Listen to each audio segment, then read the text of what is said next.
Nearly 6 in 10 Americans don't have enough savings to cover a $500 or $1,000 unplanned expense. That is absolutely horrifying, since if something goes wrong, you will have to take unnecessary loans or, God forbid, pay a credit card interest. They could go up to 20 or even 30%. You have to be a moron to pay that much interest. But what else can you do if you have no other option? But even those who actually save money reportedly said that they don't have much in their savings. Of course, savings went significantly higher during the pandemic era, since we were forced to stay at home and collect stimulus checks. But that's now hunting us down with the highest inflation in 4 decades. Despite the Fed's best efforts to keep raising the rates, that hasn't helped yet. Maybe if it wasn't for the Fed's action, things could have been much worse. But we'll never know that, since we don't have a machine that could take us to an alternative reality. When almost 60% of the population says that they have less than $1,000 in their savings account, you know that we have a problem. Because $1,000 is probably not even enough to cover the rent. What happens if you get sick, get into an accident, or get fired? What do? I get it, it is not easy to save money when we are surrounded by so many things that are pushing us to spend. Even before the video started, you probably saw an ad that called you to visit their website to spend some money. But let me clarify something. Spending money isn't bad. There is nothing wrong with buying stuff you need or want. At the end of the day, what is the point of earning money? On top of that, spending is what drives the economy forward. Without enough spending, we will have a deflation that will slow down economic growth. What I see often happens is that people often complain that they can't save because they need to cover their basic expenses, but end up buying $5 coffees and avocado toast every morning. Again, there is nothing wrong with that, as long as you're saving a good size of your paycheck. I don't really support the idea of saving every penny possible, because life isn't just about saving money, it's about experiences. And part of that is having fun with friends and spending money. However, if you're at the beginning of your journey, you can't afford to spend every penny you earn. You need to build that capital that will work for you. The problem is that there are a few wealth killers that drain your budget the most. If you can get rid of them, you will be able to save a fortune. If you're ready, give this video a thumbs up and let's start with the first one. Number 1. A car. If you have ever owned a car, you probably know how expensive it is to have a car. In fact, a lot of people who drive don't know exactly how much their car costs. The average monthly payment on a new car is around $600 in 2020, but that's far from true cost of owning a car. And that's back in 2020. It is far more than that, since there is a shortage of chips and high inflation. And that's just your monthly payment without taking into account insurance, gas, and especially maintenance. What I also realized when I got my first car was how often I began to drive. I started driving everywhere, even when it was unnecessary. Gas is not cheap, especially now, and being stuck in the traffic every day can cost a fortune. But if you have a family, of course, owning a car makes sense, especially when public transport is not an option. But if you're single, for God's sake, save that money and invest it. You will thank me later. Number 2. Bad habits. Take a look at how much people spend on alcohol, for example. A fortune. 20 bucks here or 30 bucks there don't seem like much. But if you add it up over the course of a month, it will add up.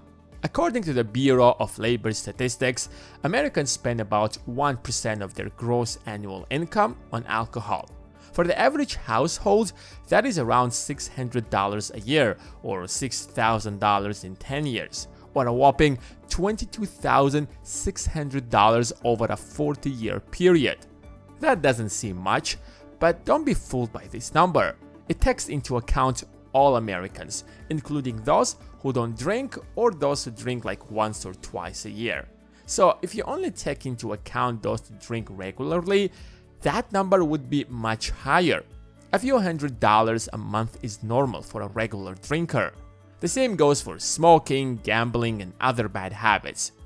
The average cost of a pack of a cigarette is around $6 to $7, which means a pack-a-day habit sets you back $188 per month, or $2,292 per year. These numbers might not tighten you, but if you also account the opportunity cost, you will probably get rid of these habits immediately. If you throw that $2,292 every year into an index fund with a 7% return, with the power of compound interest, you can expect to have more than $365,000 in 40 years. Add to that the medical bills that you will get as a result of your bad habits, and you might as well go bankrupt. Number 3. Spending money on impressing people. Back when I was in school, my self-esteem was really low because I was doing poorly in school. But as social creatures, we want to be respected by the people around us, want to be valued because we have so many insecurities. And often, when we don't know how to solve these insecurities, we spend money to show everyone that we're as good as them. Why do you think people buy Rolex watches? Let's be honest, a Rolex watch is literally solving the exact same problem, which is telling the time. But even Rolex holders often use their phones to take a look at the time. But people still spend dozens of thousands of dollars on them because they have successfully branded themselves as a luxury brand that is worn by famous and successful people. So we buy them to send a message to people around us. Look guys, I make a lot of money. I can afford a Rolex. Most people buy that kind of a watch to impress people, which is not a problem if you can easily afford that. But if you can barely afford a Mercedes and still decide to buy it, you have just thrown yourself into a huge financial problem. Number 4. Paying high interest rates. Credit cards are great. It is probably the best way to build your credit score and maintain it. It is extremely important because it will help you to get loans and lower interest rates. But here's when things get terrible. When you use a credit card to pay for things you cannot afford, what ends up happening is that you will not be able to cover your credit card debt at the end of the month, and the interest starts rolling. Have you ever considered how high credit card interests are? They could go as high as 20 or 30%. The interest on your mortgage would seem like peanuts in front of credit card rates.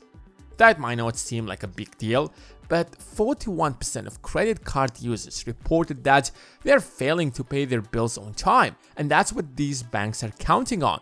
They want you to forget. No wonder why total credit card debts have risen to almost $1 trillion nationally. So don't you ever get a credit card if you can't control your spending habits, especially if you have some really bad habits.